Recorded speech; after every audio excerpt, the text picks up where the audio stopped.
Known for warfare, but celebrated for productive peace.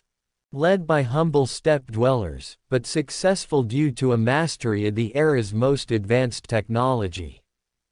The Mongol Empire embodied all of those tensions, turning them into the second largest kingdom of all time.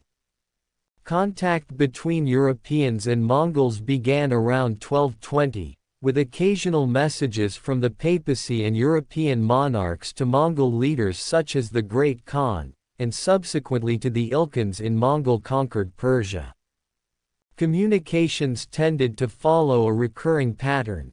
The Europeans asked the Mongols to convert to Western Christianity, while the Mongols responded with demands for submission and tribute.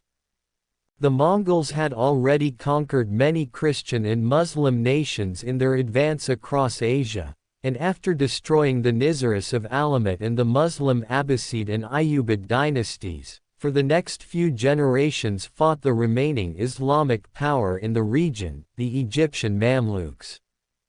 Hatham I, king of the Christian nation of Cilician Armenia, had submitted to the Mongols in 1247, and strongly encouraged other monarchs to engage in a Christian-Mongol alliance, but was only able to persuade his son-in-law, Prince Bohemond VI of the Crusader state of Antioch, who submitted in 1260.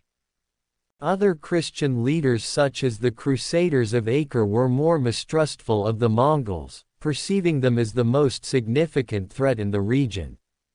The barons of Acre therefore engaged in an unusual passive alliance with the Muslim Mamluks, allowing Egyptian forces to advance unopposed through Crusader territory to engage and defeat the Mongols at the pivotal Battle of Ain Jalut in 1260.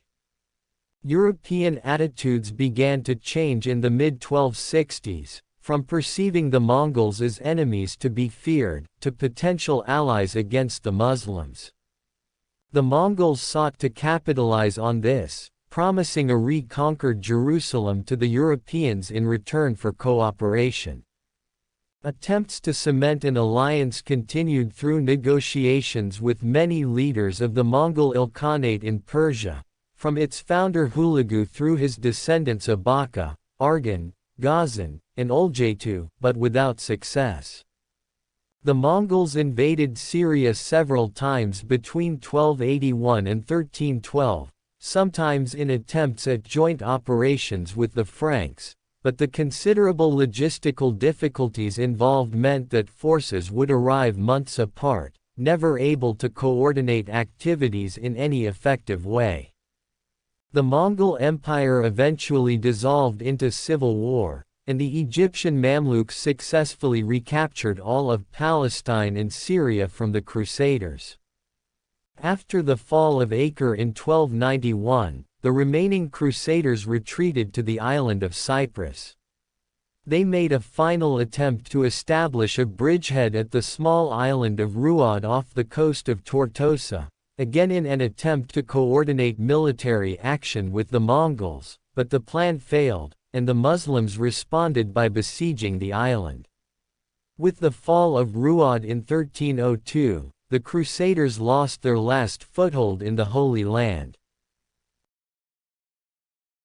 Thanks for watching. If you enjoyed this small adventure, please like, subscribe and hit that bell for any updates. Feel free to comment down below what you would like to see next on Exploration X.